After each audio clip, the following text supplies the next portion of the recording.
Sadayana, pernah dengar nggak sih soal kerajaan Sunda? Mungkin sebagian dari kita cuma tahu sekilas, lewat pelajaran sejarah di sekolah yang kadang, ya gitu deh, bikin ngantuk. Tapi, gimana kalau aku bilang, sejarah kerajaan Sunda itu sebetulnya seru banget, penuh intrik, kisah cinta, dan kejayaan yang luar biasa? Yuk, kita kupas bareng-bareng. Jadi bayangin ya, sekitar abad ke-7 di wilayah Jawa Barat sekarang, berdirilah sebuah kerajaan Hindu-Buddha yang megah. Ini bukan kerajaan kaleng-kaleng loh, namanya kerajaan Sunda. Nah, cikal bakalnya itu dari kerajaan Tarumanegara, yang mungkin lebih familiar di telinga kita. Setelah Tarumanegara pecah jadi dua, lahirlah kerajaan Sunda dan kerajaan Galuh.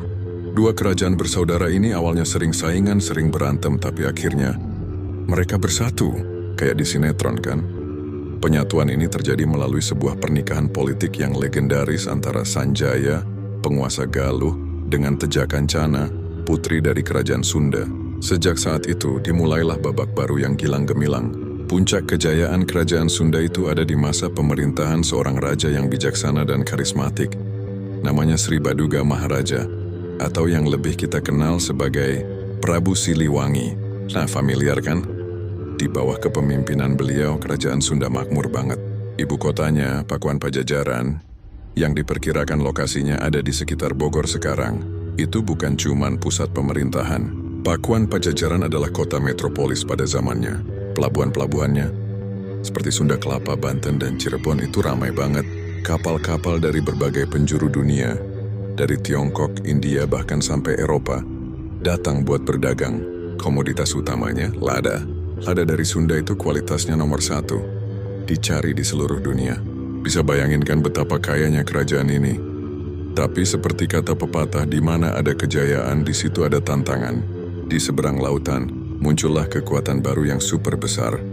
Kesultanan Demak di Jawa Tengah.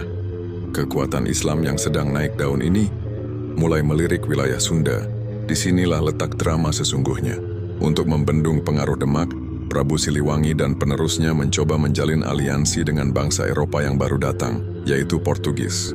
Perjanjian pun dibuat pada tahun 1522. Sunda mengizinkan Portugis membangun benteng di Sunda Kelapa sebagai imbalan atas bantuan militer. Sebuah langkah strategis yang berani, tapi juga berisiko.